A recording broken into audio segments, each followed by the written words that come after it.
Gozamos de un marco jurídico destinado a perdurar en el tiempo.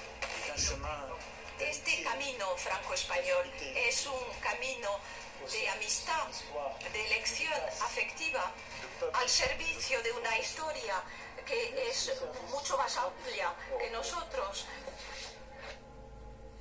Bueno, esta cumbre podría haber significado también la quiebra del independentismo, al menos su representación. Vale, eso lo dices tú porque eres catalán, Risto, y sois como los esquimales que distinguís 100 tipos de blanco. Tú distingues 100 tipos de independentistas, los demás no distinguimos. No sabemos si acaba o no. La gente no se entera, Risto. Porque, a ver, es que el líder independentista que ha estado en la cárcel ha sido tachado de traidor, porque es el que se fugó de España en un maletero, es el ídolo de los independentistas. ¿Estás pidiendo coherencia al independentismo, Risto? No lo sé. 2022. Yo no entiendo nada, sinceramente, Marta. Bueno, la cumbre hispano-francesa, más que listo, si tengo que ir. Bueno, la hispano-francesa ha demostrado que el independentismo no pasa por su mejor momento. Mira, aquí te lo explico yo todo. Venga. A ver, he hecho yo hoy. Es la imagen que evidencia la fractura del independentismo. Oriol Junqueras, expulsado de la protesta secesionista contra la cumbre hispano-francesa de Barcelona, al grito de traidor. Entre pitidos y abucheos, el presidente de Esquerra Republicana abandona la concentración. Los mismos que un día le defendieron, hoy desean que vuelva a prisión. El rechazo de los propios manifestantes independentistas a la presencia de Junqueras obliga al presidente de Esquerra Republicana a abandonar el lugar antes de lo previsto. Pero este clima hostil contra el partido que gobierna en Cataluña lleva cocinándose lentamente durante los días previos a la cumbre hispano-francesa. La presencia de Pere Aragonès en el acto habría enfadado a buena parte del nacionalismo catalán. De nada le ha servido al presidente de la Generalitat trasladarle a Sánchez hoy su mensaje de cabecera. Aragonès justifica su espantada a Sánchez y Macron. El procés no ha terminado. E irse de la cumbre antes de que sonara el himno. Los suyos no le perdonan. Pero esta no es la primera vez que la división entre el independentismo queda de manifiesto. El portavoz de Esquerra en el Congreso, Gabriel Rufián, se vio obligado a abandonar una concentración independentista en 2019. De nuevo, se le acusaba de traidor. El independentismo no solo ha protagonizado salidas de tono en sus propias filas. El pasado agosto, en el aniversario del atentado de la Rambla, un grupo de manifestantes jaleados por la presidenta de Junts, Laura Borràs, enturbió la solemnidad del momento acusando al gobierno de estar detrás de la masacre. Pero no solo estas imágenes evidencian la crisis que atraviesa el independentismo, también lo dicen los datos. Según el último barómetro del Instituto de Ciencias Políticas y Sociales de la Universidad Autónoma de Barcelona, solo el 39% de los catalanes votaría hoy a favor de la independencia, mientras que el 53,2% votaría en contra. Es la cifra más baja de apoyo a la secesión desde el inicio del procés en 2012. Los datos son todavía más reveladores cuando se pregunta a la ciudadanía cómo cree que terminará el procés, pues solo un 4,2% de los encuestados cree que Cataluña será independiente, aunque desde Waterloo la visión difiere. Los adversarios manipularán cifras, mentirán sobre la fuerza del movimiento independentista, magnificarán anécdotas, pero saben que hoy el independentismo ha dado un golpe de autoridad y firmeza. ¿Es lo vivido hoy una herida mortal para el independentismo? ¿El rechazo a Esquerra Republicana le empujará a convocar de nuevo elecciones?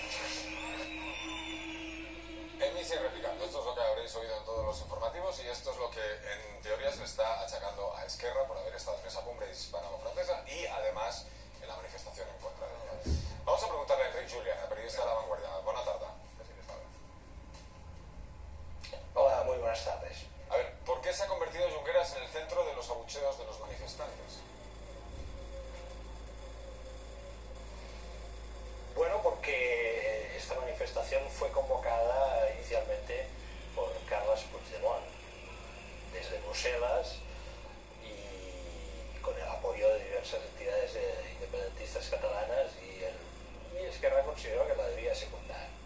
Quizá porque no se atrevieron a marcar una posición diferente y al secundarla pues tenían que acudir y Junqueras tomó la decisión de acudir personalmente. Yo no sé si él imaginaba o no que podía ocurrir lo que ha pasado, pero creo que el balance final es muy desalentador para el movimiento independentista porque en síntesis lo que hoy ha ocurrido en Barcelona es lo siguiente: es el primer acto de Estado que se celebra en la ciudad de Barcelona en 10 años que no tenga un carácter defensivo. Es una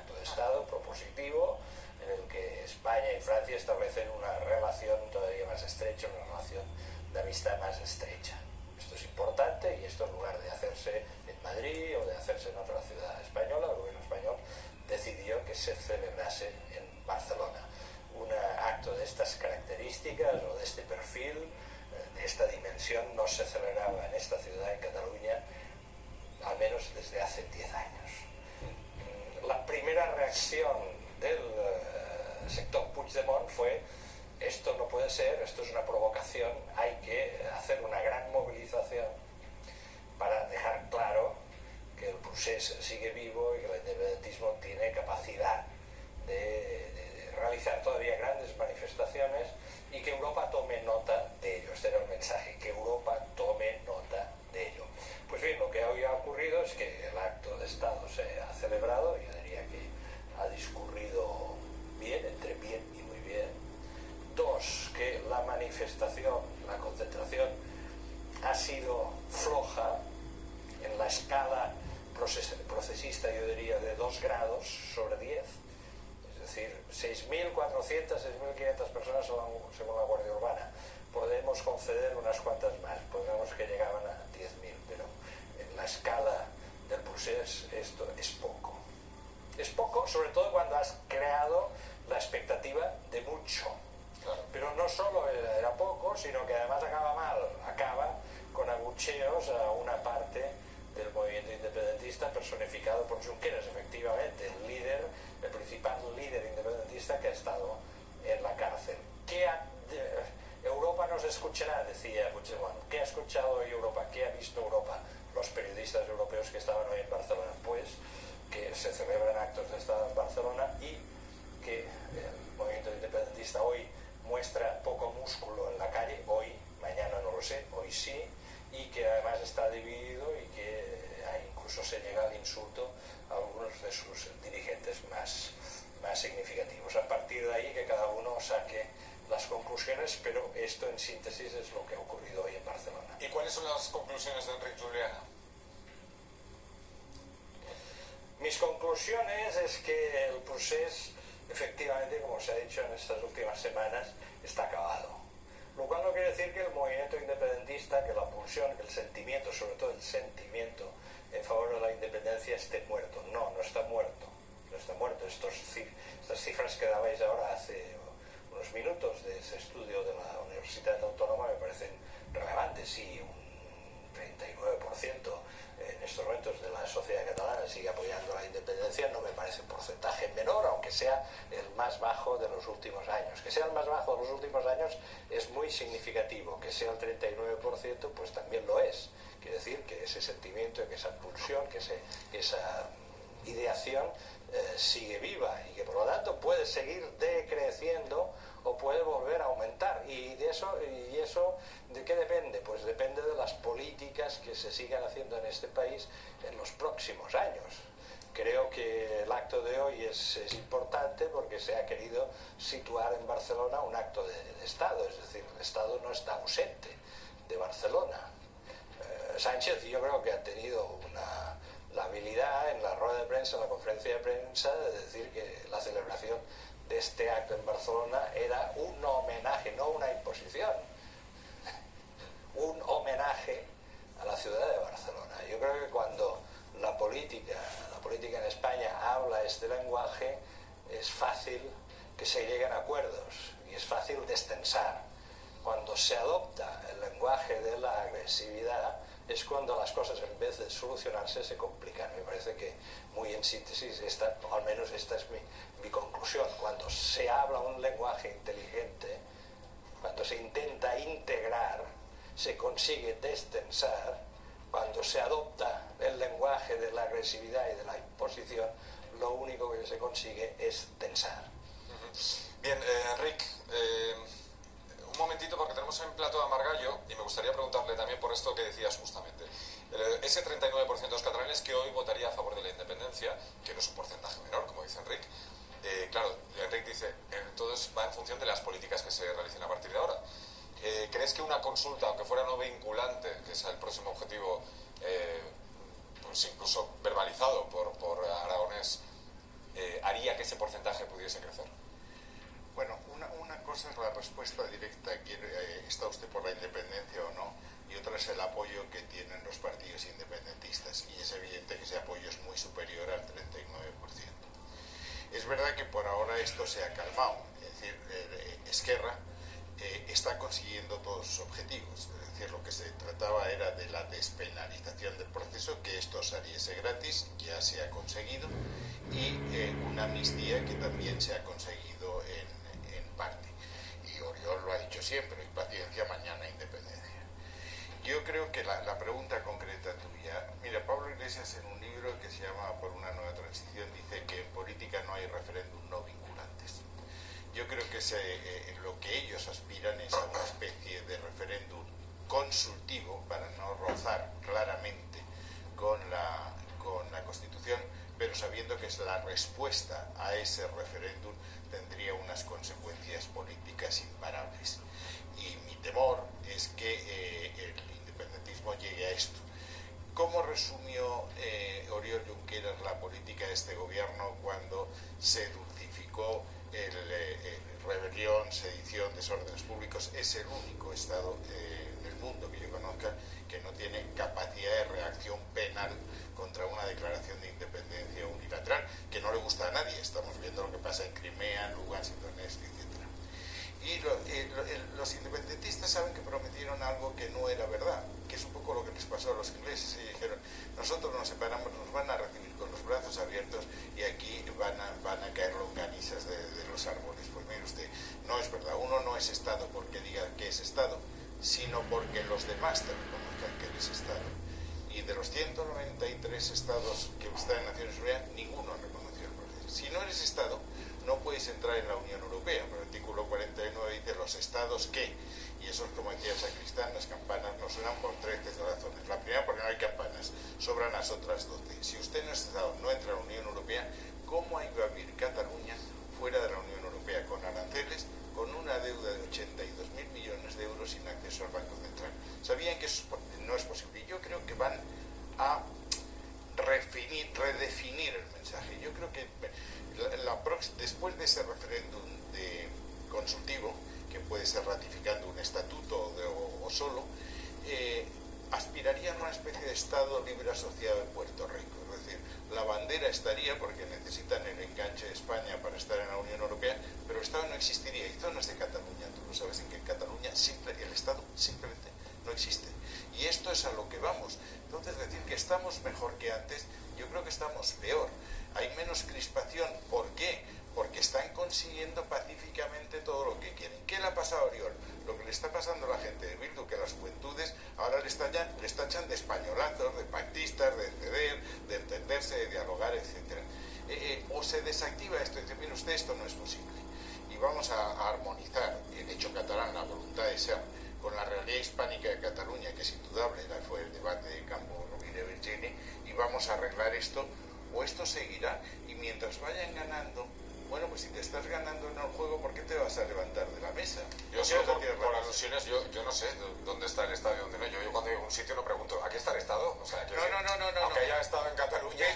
Vete a algunos pueblos o comarcas de Gerona, no hay Estado. Bueno, no lo sé. Si no hay ley, voy mañana a vivir ahí. Bueno, Juliana, mientras hablabas, Margallo...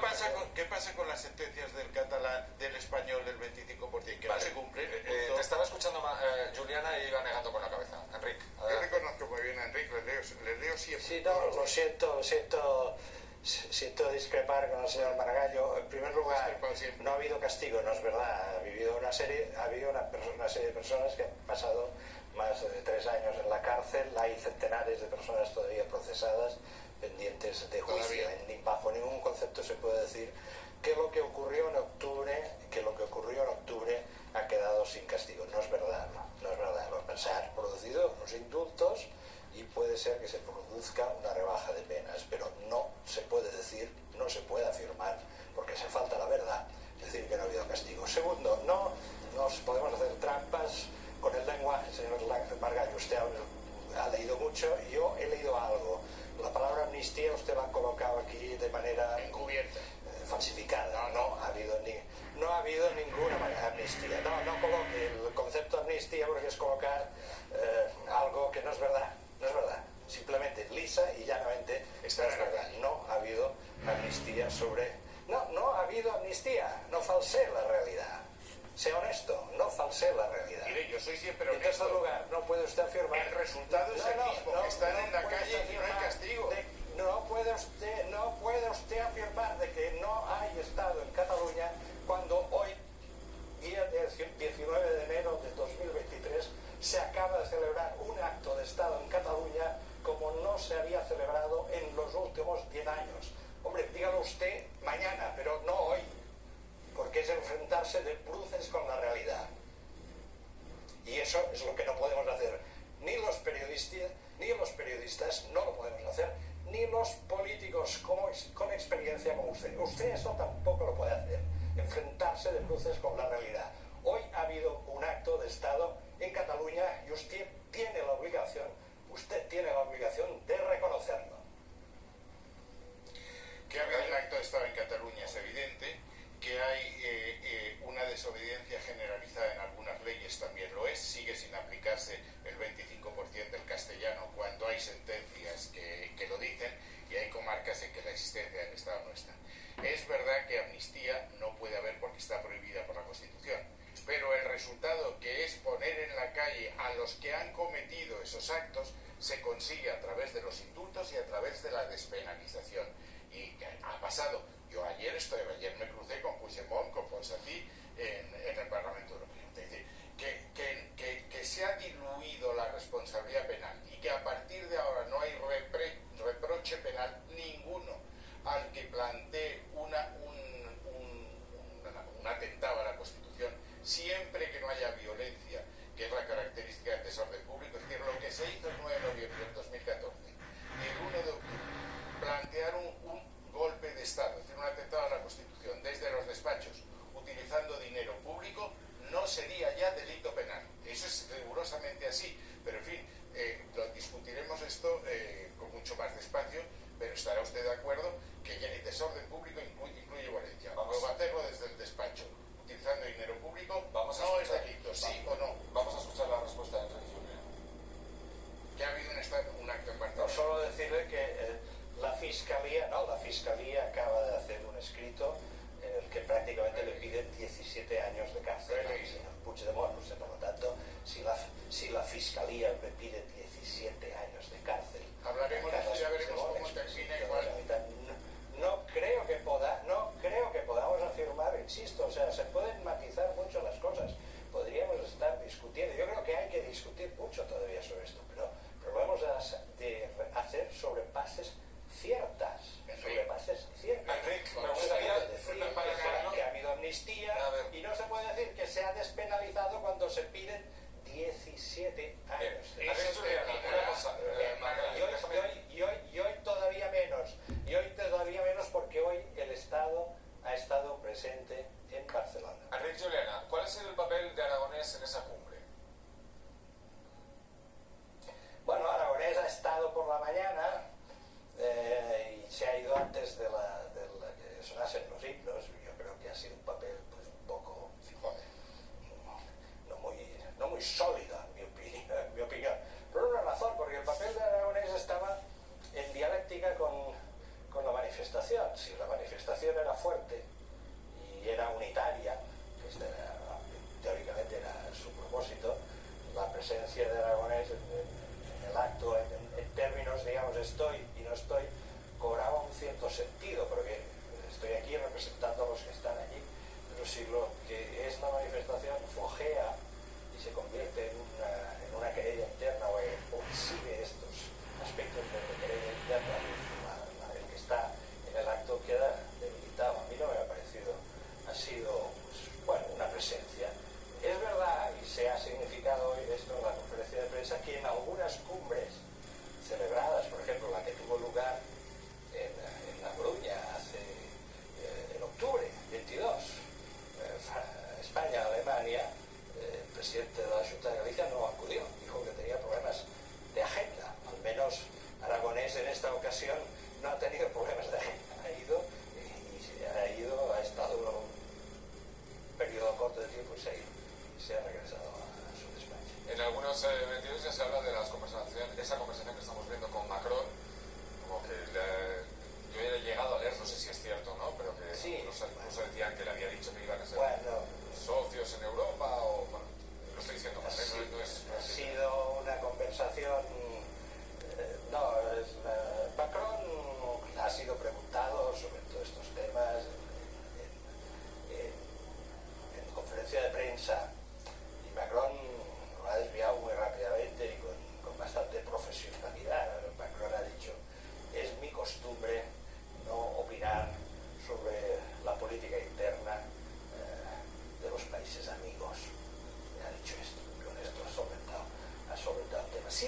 que al final, y este es un tema que quizá al señor Margallo le puede interesar, al final de la conferencia de prensa ha sido preguntado sobre la extrema derecha. Y ha vuelto a decir que él no opina sobre lo que ocurre en los países amigos, pero ha dicho que, en su opinión, la derecha convencional, la derecha tradicional, no debe contribuir a la normalización de los partidos de extrema derecha en Europa.